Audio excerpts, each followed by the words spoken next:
Welcome back to All This Math. This is Professor Parker. And for this next lesson, we're going to talk about permutations and combinations. Permutations and combinations, right? You see, we have these two examples where we're given one formula in example A, and we're given a slightly different formula in example B, right? So example A represents what we call a permutation, right? And example B represents what we call a combination, okay? Now, there are buttons for these on your calculator, but again, the instructions say to simplify without a calculator, okay? Now, let me just read the whole problem. It says when n equals 11, so n of course is a variable. We're saying when n equals 11 and r equals 5, find the value of this expression, right? I should have said evaluate. This should say evaluate instead of simplify though, but just as long as you know that. All right, and this happens to be a formula, like I mentioned, a formula for a permutation, okay? So it basically means this. It means that when you have a set amount of objects and you have a set amount to choose from out of that total amount of objects, right? You're trying to figure out how many different arrangements can you make, right? So if you got let's say you got 11 shirts all together, right? You just, bought 11 short sleeve shirts and you're going on a trip and you want to pack light because you don't want to check no bags, because you don't want to pay the fees and all that type of stuff for checking bags. You want to travel light, right? But you got 11 short sleeve shirts and you want to choose 5 of them. So you want to figure out the different arrangements of choices that you can make. If the order matters, if the order of the shirts matters, then you would use this formula. If the order of the shirts does not matter, then you would use this formula. That would be called a combination, all right? And I have some other videos on the channel that address permutations and combinations specifically, all right? But for now, we really just want to get into the habit of being able to take this information that we're given when we have a value for n and a value for r, and we just want to plug it in to each of the formulas and then do the calculations.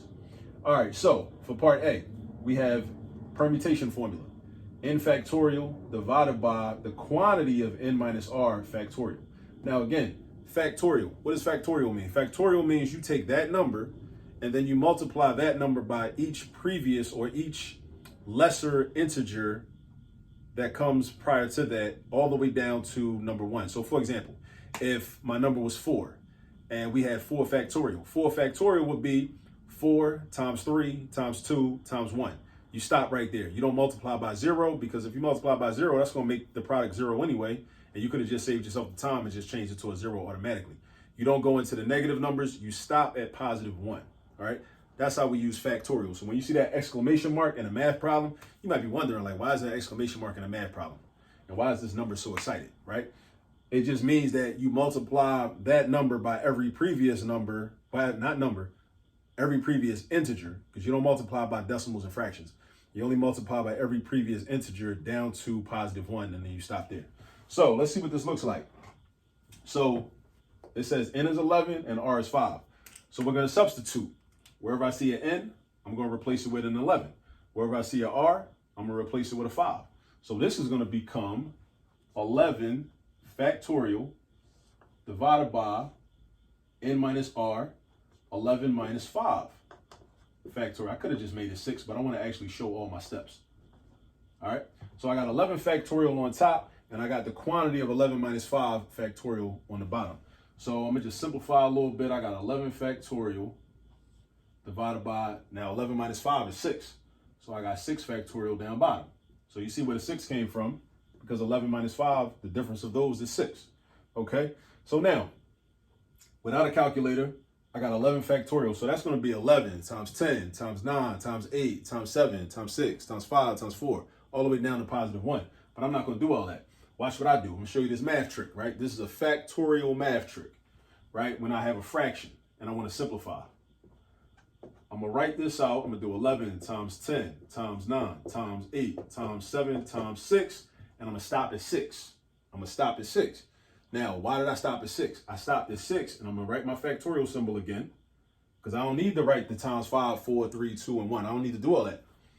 I can stop at 6 because look what I have in my denominator. I have a 6 factorial in the denominator, and the rules for fractions don't change just because this exclamation mark is here. The rules for fractions are still the rules for fractions. So this 6 factorial can be divided by this 6 factorial, right? And they basically just cancel each other out, right? So now I got 11, I'm left with 11 times 10 times 9 times 8 times 7. All right? So I'm going to do a little bit of mental math since we're not using a calculator. 11 times 10 is going to be, let me see, that's going to be 110. And then 110 times 9, 100 times 9 is 900. 10 times 9 is 90. So that's going to be 990. 990, like some New Balance, right? And then I got 990 times 8. 990 times 8, I'm going to do 900 times 8, which is 7,200. And then 90 times 8, which is going to be 720. So this is 990 times 8. 990 times 8. Look what I did. 900 times 8 is 9 times 8, which is 72, attached to 2 zeros. Then 90 times 8 is 9 times 8, which is 72, attached to 0, right? So 7,200 plus 720, that's 7,920, right? So now that 8 is gone, right? This 990 is gone. So now only number left to multiply is this 7. So now I'm doing 7,920 times 7. So 7,000 times 7 is going to be 49, I'm going to say 49K, 49,000. 900 times 7 is going to be 6,300, right? And then 20 times 7 is going to be 140.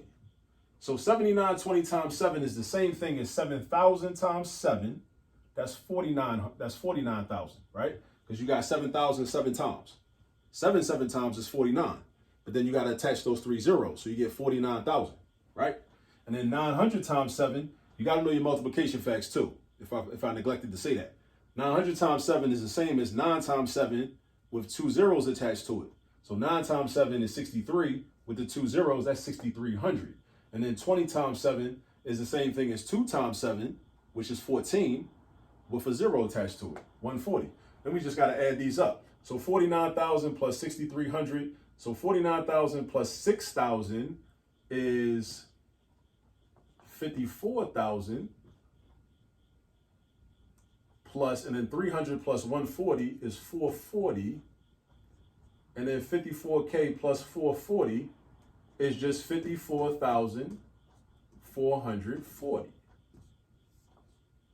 So what that means is that there are 54,440 different possible arrangements if you have 11 objects altogether and you choose 5 of them, right? There's 54,440 different ways to choose 5 different items from a total group of 11. All right? That is what that means, okay? Now, that's when the order matters. But what about when the order does not matter? Right? When the order does not matter, now we're going to plug in for n and we're going to plug in for r. So n is still 11. So we got 11 factorial. And we got 5 factorial. And we got 11 minus 5 factorial. Right? And we simplified a little bit. This 11 minus 5, I can simplify that. So we got 11 factorial. And then I got 5 factorial times 6 factorial. Right? Now, this is what I could do. I can do, again, I can expand the 11 factorial. So I got 11 times 10 times 9 times 8 times 7 times 6. I'm going to stop at 6. Just like I did in the first example, right? I stopped at 6 up here. I'm going to stop at 6 down here too. And I'm going to write my factorial symbol. The reason I did that is because I got a 6 factorial down here. Now, you might say, well, why you ain't stop at 5? Because you got a 5 factorial. That's a good question. But the reason I ain't stop at 5 is because I can stop at 6 and get rid of a bigger number. I'd rather get rid of a bigger number in 6 than a smaller number in 5. So I still got 5 factorial down there, and I got the 6 factorial. Now the 6 factorial and the 6 factorial are going to cancel out. I'm going to start writing vertically now. So now I got, what am I left with? My numerator is 11 times 10 times 9 times 8 times 7. That's my numerator. 11 times 10 times 9 times 8 times 7. And then my denominator is 5 factorial. So let me expand that and see what happens. 5 times 4 times 3 times 2 times 1. Now, what I do here is I look for stuff that I can cancel out, because remember, at the end of the day, this is still a fraction. It's still a fraction at the end of the day, and the fraction rules still apply. I can still reduce fractions the same way. So check this out. I see a 10 on top and I see a 5 on the bottom. I could do something about that. So 10 and 5 have a greatest common factor of 5. So I could do 5 divided by 5, which is 1. I could do 10 divided by 5, which is 2. Then I see a 9 and a 3. They have a greatest common factor of 3. So I do 9 divided by 3, and I get 3. I do 3 divided by 3, I get 1. And then I see an 8 and I see a 4. They have a greatest common factor of 4. So 8 divided by 4, this 8 turns into a 2. And then 4 divided by 4, the 4 turns into a 1. And then I got, let me see, I got an 11 and I got a 7. Those are prime numbers, so I really can't do nothing with those unless I saw the same exact number in the denominator, and I don't. But I got this 2 and I got this 2 right here, and I got a 2 down here. So one of these 2s I can cancel out with this 2, like I just did. So now I ask myself, well, what am I left with? I got an 11, a 2, a 3, and a 7. So watch this. 11 times 2 is 22, and 3 times 7 is 21. For my denominator, I got 1 times 1 times 1 times 1 times 1, which is just 1, right? Now, so then I got 22 times 21, right? So 22 times 21. So one thing I could do is, since I know my multiplication facts and I know my perfect squares, right? I know what 22 times 22 is. 22 times 22 is 484. But instead of doing 22 times, this is saying only do it 21 times. That's what times 21 means, doing something 21 times, right? But if I know what my product is when I do it 22 times, can I just take that product and then just subtract a 22 from it? I can. So if 22 times 22 is basically 484, and then I just subtract a 22 from it, because I really did, I applied too many 22s, but I did it on purpose though, right? To make my math easier. So really I got, this is 22 times 22, but I got too many 22s, because I'm only supposed to have 21 22s, but I got 22 of them to give me 484, because I know my multiplication facts. I know what 22 times 22 equals to. So now I'm gonna just subtract. So I got 484 minus 22, right?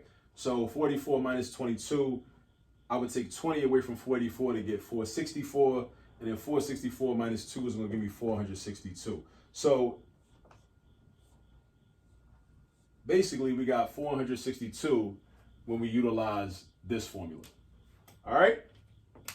So I hope that helped. And again, this is the permutation formula, and this is the combination formula. All right? Permutation, combination. Okay? So go back. If anything confused you on this video, rewind it, look at it again, watch it again, go back to that specific part, and now take this information, take this explanation and use it so that you can practice on some more problems on your own. All right? I'll catch you in the next video. Peace.